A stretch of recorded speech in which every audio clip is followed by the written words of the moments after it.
Oh, hello, this is Tak Chung from Walk with Tak. Welcome to my YouTube channel. If you enjoyed this video, please like, subscribe, and share. Both my wife and I love shrimp. We realized that when you cook shrimp properly, it is probably the best tasting protein. In this video, I would like to answer some of the questions that a viewer has asked me. How do I prep shrimp? I have also other questions about shrimp, such as what type of shrimp that I use and where do I buy them. I love shrimp since I was a child, so over the years, I have used many different types of shrimps in my cooking. So this video represents my current state of thinking. I'm sure that I will make changes along the way in the future. Today, most of the shrimp that you get at the supermarket are farm raised. The shrimp that I consistently use today is a shrimp that come from Sam's Club. They are frozen individually and come in a 3-pound bag.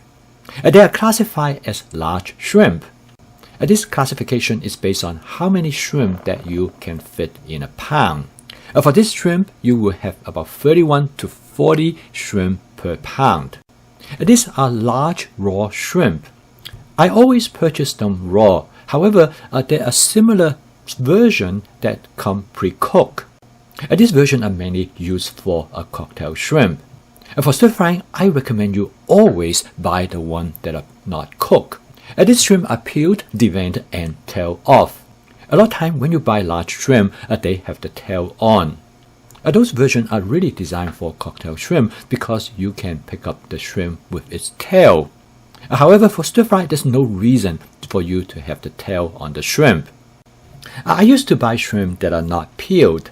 The idea is that the shell will protect the shrimp from getting dry during cooking. But I discovered that if I coat the shrimp with a thin layer of cornstarch, that will keep the shrimp moist and tender inside. I remember 10 or 15 years ago, when you buy shrimp, they come frozen in a big block. That's not the case anymore because today all the shrimp are frozen individually. This is a great technology advance. Not only the quality of the shrimp is excellent, but it is easier for you to thaw them out. This basically will allow us to have shrimp on demand. Because I can thaw shrimp out in about 10 minutes, so I can go from the freezer to the wok in 10 minutes or less. My wife and I really enjoy shrimp, and we eat shrimp about once or twice a week. We usually share about 4 to 6 ounces of shrimp between us, and that is about 8 to 10 shrimp. We always cook shrimp with vegetables. It's not only make the dish taste better, but it also gives us the proteins that we need. One question a viewer has asked me is that what is the best way to thaw out the shrimp? I have thought about this actually for quite a few years, and I have tried different ways. Also, you will find on the internet there are many different ways to thaw out shrimp. Some of the ways are tedious and takes quite a bit of time. For example, at the back of this shrimp package has a recommendation how to thaw out the shrimp. In this recommendation, they suggest that you put the shrimp in a colander and have it covered and put it in the refrigerator for up to 10 hours. And then you rinse the shrimp in running cold water. This method probably is a great method, but it takes away that spontaneity when you want to eat shrimp. So over the years, I have come up with my current method. I would put about 8 or 10 shrimps in a colander in a bowl. I would then fill the bowl with lukewarm water. I would let the shrimp to sit in the bowl to thaw for about 8 or 9 minutes.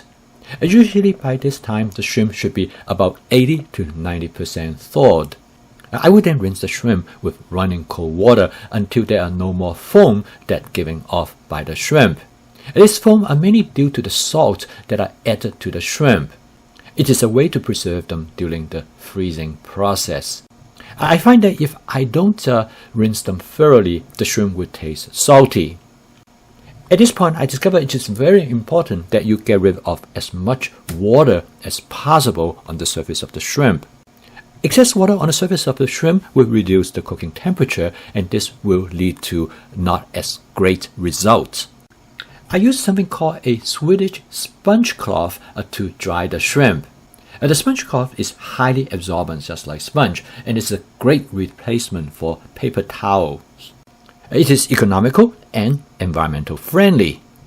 I place a piece of a sponge cloth underneath the colander. I tap the colander gently against the sponge cloth to remove any excessive fluid. I then rinse the sponge cloth and wring it dry. I use the sponge cloth to absorb out most of the fluid that still remain on the surface of the shrimp. And now the shrimp is ready to be used, and I will tell you in future video how do I prep the shrimp for different type of stir frying purposes. We don't actually eat that much shrimp as it is per se. We actually use shrimp more as a condiment rather than as the main ingredients in any dishes. For the 3-pound bag of shrimp that we purchase from Sam's Club usually will last us about a month. Today the prices of shrimp has dropped significantly due to mass aquaculture. We are well aware of that farm shrimp has environmental impact. Therefore, we always look for products that give a guarantee for sustainable seafood farming that poses a minimum impact to the ecosystems. Thank you for watching. If you enjoyed this video, please subscribe to my YouTube channel. I post a video every day to help people to understand as well as to adopt my fast cooking system, because I truly believe home cooking is the best way for us to maintain both of our physical as well as our psychological well-being. I'll see you next time.